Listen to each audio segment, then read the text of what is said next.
Thank you, Mark. When Peter asked if I would give the talk today, I said yes, but I didn't know that my left hand still couldn't type. And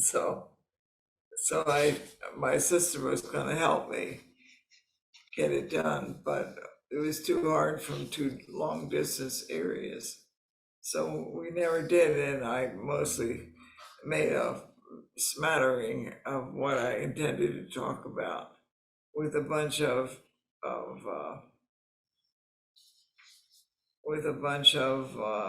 papers and ideas, but actually it's very hard to follow it because it looks like my left hand did the whole thing. So I wanted to talk about, it's the end of the year and this really is the last talk of the year. So I wanted to leave you some thoughts about the end of the year. And I thought this picture, which I did years ago, can you see it? It's two trees with their leaves falling on the ground, and the one's looking at the other and says, One second. It's no, it's too hard. Scary, isn't it? It's hard to see. I can turn the light up. Yeah. Also, if you could lift it a little higher relative to where you were holding it. And one tree says to the other, all their leaves are laying on the ground, and says, scary, isn't it? And I think that's the state of what most of us at this time of year start to feel like. It's the time when so many of our delusions start to naturally fall off. And we start growing in ways we didn't really plan on. And we start growing in ways that expanding in ways that frighten us and almost create new delusions. But they all fall on the ground because they have no real place in our lives anymore. And so I wanted to talk about that because these two trees are like good friends. They're like Dharma friends. Their branches entwine, their roots entwine. So the one branch, the one tree's leaves falling off on the ground are sympathized by the other tree who understands who's going through the same thing. So I think that in this time of year, the one thing we can do for comfort about the state of the world and the state of our lives is mainly to take comfort in our spiritual friends, because they're all going through the same things right now. And their delusions are falling too. And we're starting to grow in ways we hadn't actually planned on.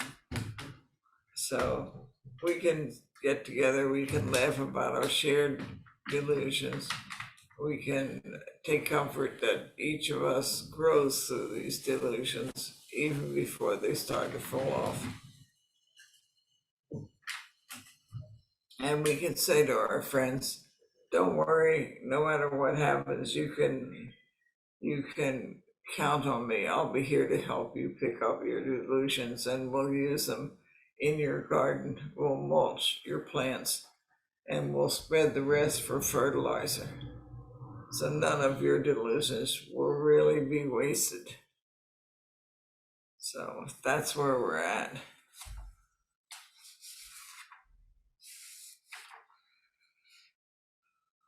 And after we take comfort in our friends, we turn our attention outwards to others who are going through the same denuding of delusions and all falling to the ground. And the thing that we understand is that no matter what happens with delusions falling away, no matter how much they reveal of our natural real form, no matter what blemishes show, we know that new shoots will again come forward. And these new shoots will be a new understanding that we can then spend much of our time integrating into our hearts over the new year.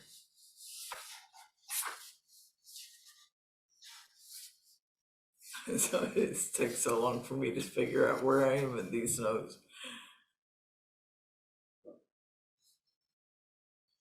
So even if we're no longer covered with gorgeous foliage, we can take a great relief in the sense that it no longer matters.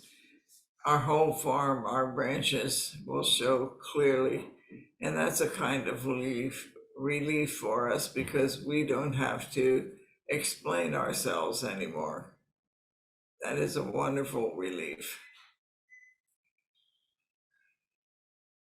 So the first thing we have to do is to stop justifying our delusions, and really, when they're ready to fall away, let them fall away. Even if we live with the defeat that they represented in our lives, we let them fall away so that all of our efforts can be used in a positive way to help others. We no longer care if they fall away. We no longer care if our whole form shows without any foliage to make it look nice. Anyway, whatever falls away from us, we don't want to waste. And so we carefully gather up our delusions just to use them in our garden, which we've practiced so hard on. And we use them to mulch our precious plants, and we use them to just spread everywhere as a fertilizer for everything. We take great pleasure in the sense that we're just recycling ourselves in a new way.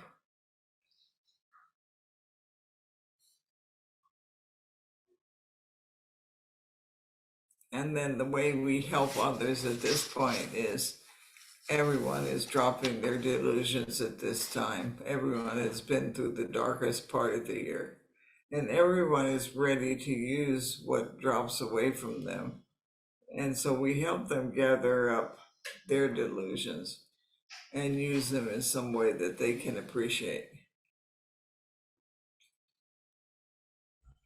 So there's nothing else for us to do after that except to wait for these wonderful green shoots to come out and understand that this new understanding will not be easy to grasp, and that we will spend the better part of the next year trying to integrate them in a way that they can become understandable to us.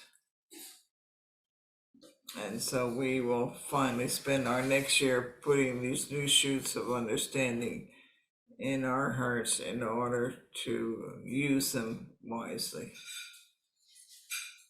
If you have any questions about this, rather garbled talk, please feel free to ask anything.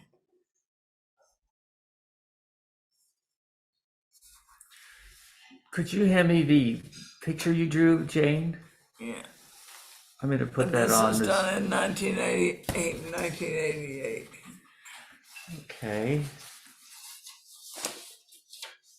And it was done around the same time of the year, at the end of November. I was feeling pretty much the same feelings.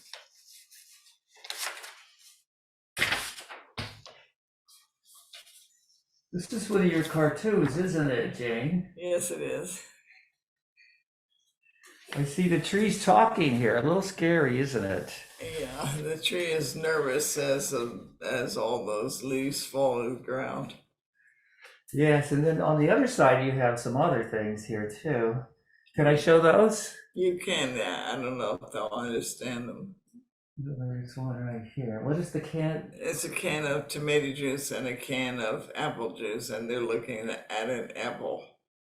And the one can says to the other, I don't know why he makes me feel so nervous.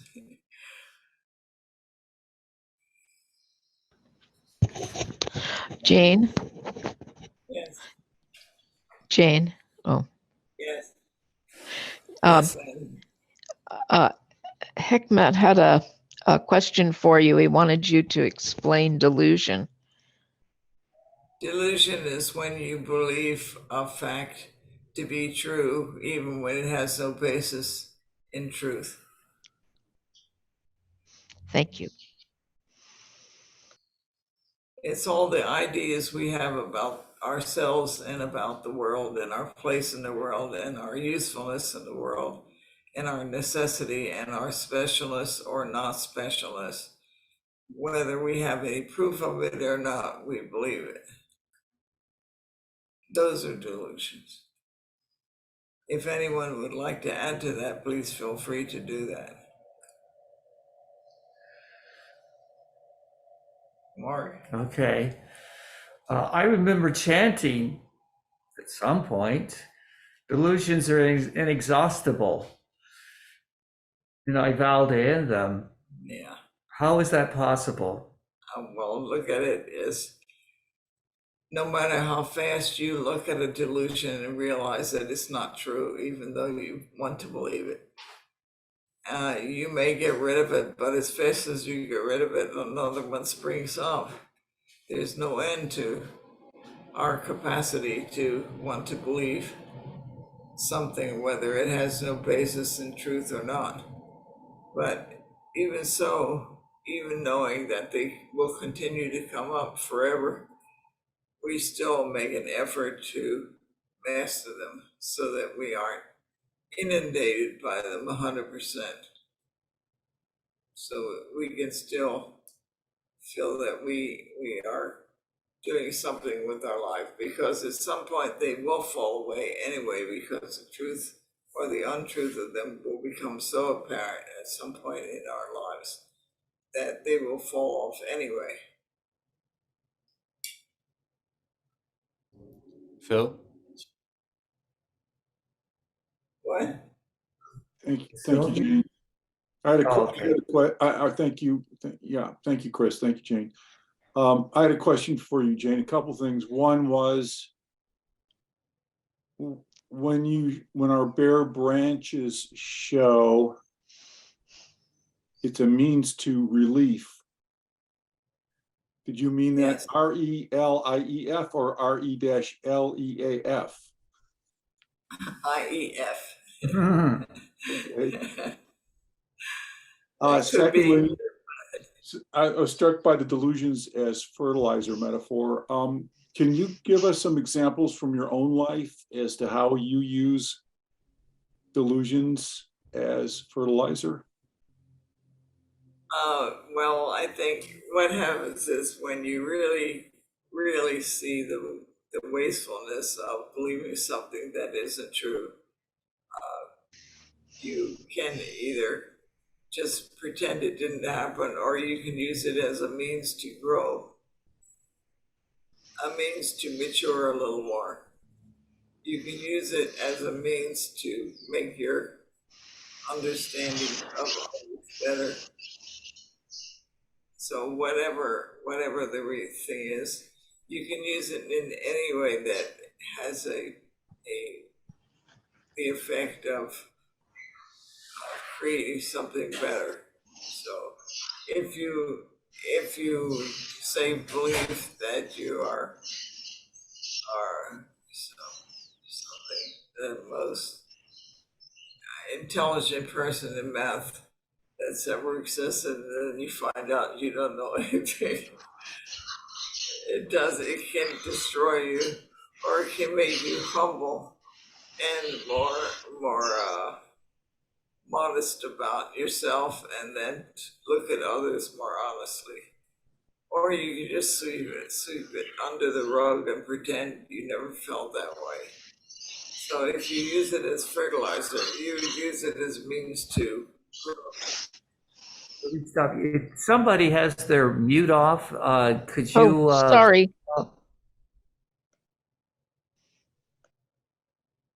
Thank you.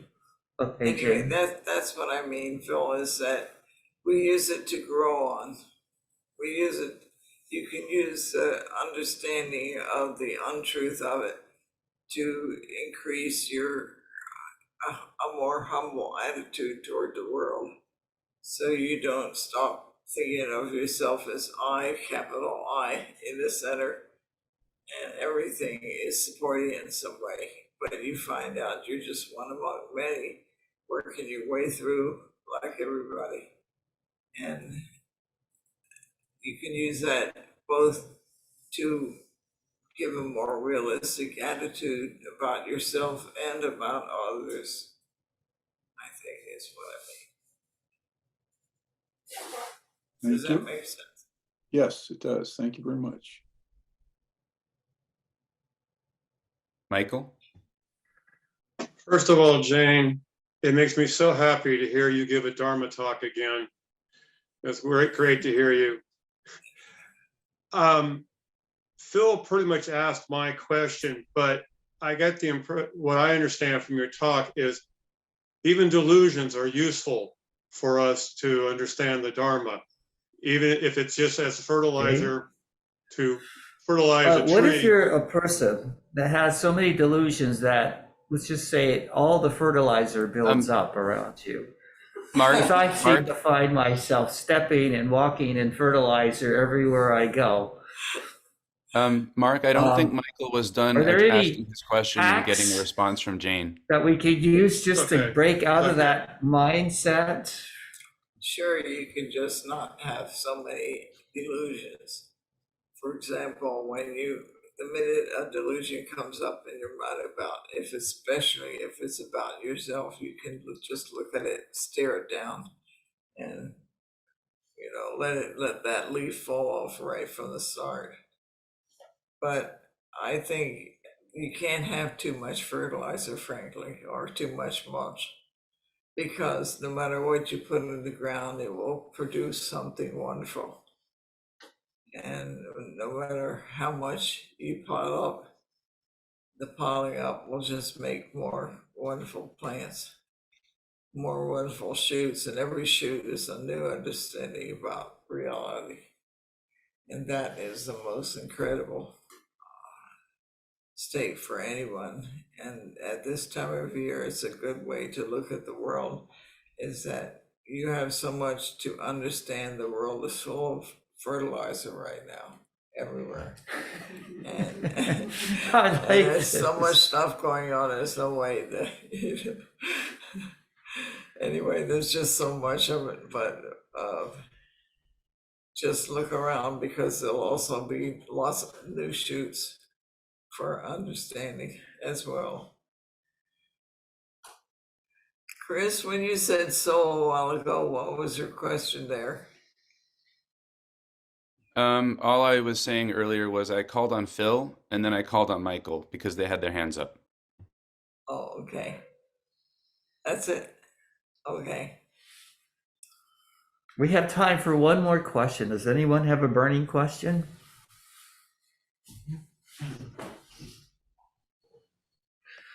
No?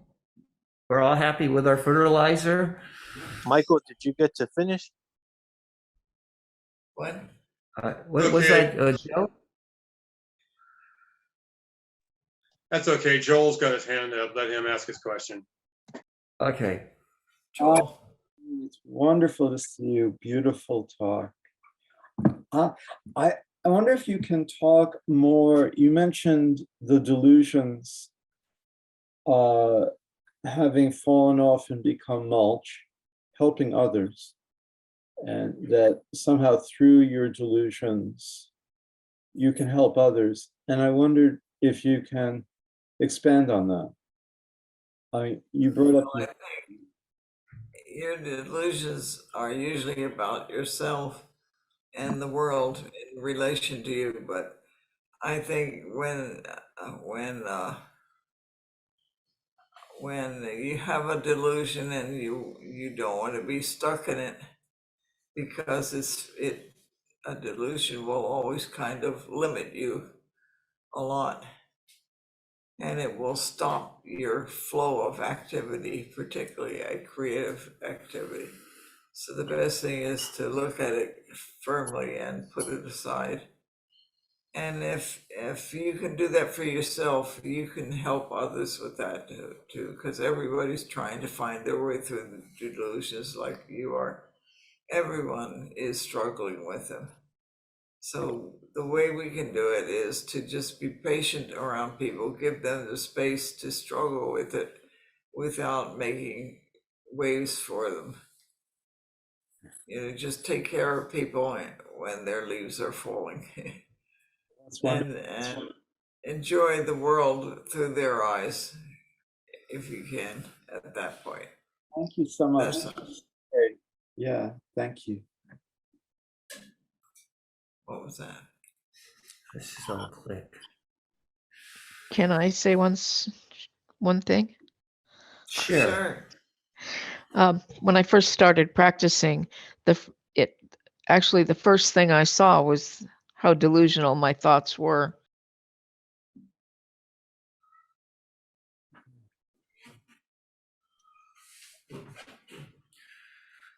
Your mic's off, Sandy. When I first started, We can hear you, Sandy. Your We mic can keeps turning off. can you hear it now? I can hear you. Okay. The first thing I started to notice was delusion, how my thoughts were actually so delusional and how often they came. But the thing that came from that was the ability to see it in other people, to see how caught up in how much pain they were in due to their delusional thinking. And that then made me realize how much pain I was causing myself with it. So I was able to see that this is not something that will be able to quote stop, but by mastering them, I feel that it's the ability to see them and the ability to look at them, and to see if they are based in fact or not, because most people don't have that ability because they don't practice. Yeah, I think that's probably true. But one thing we can do for other people always is just give them the space to be who they are, even with delusion, so that they don't feel bad about their delusions, and we don't make them feel ashamed of delusion, but to recognize it is just another use of their energy and that they can use it for fertilizer or anything to increase their understanding of the world and of other people if they're patient, and if we don't make them hide, by making them feel bad. So the only thing we can do is really, especially at this time of year, is step away from judgmental thinking and just make a lot of space for people to just be who they are and live their lives as they are, and rejoice with them even in their delusions. Right. Well, thank you, Jane, and thank you for coming and giving us a talk. It's wonderful. It's wonderful to see you up. It's wonderful to see you using your left side. I see your hand is functioning pretty well again. Your I'm arm. trying I'm Yeah, trying to use them, but it is very stubborn. right. But you got to do to get, right? To get that back. Yes, that's right. And don't forget to pick up a paintbrush. I don't Or a want pencil. to. Yeah, or a pencil. Right. Thank you, Jane. You're welcome. So It's really good to see you all. Thank you for your questions. Thank you for listening.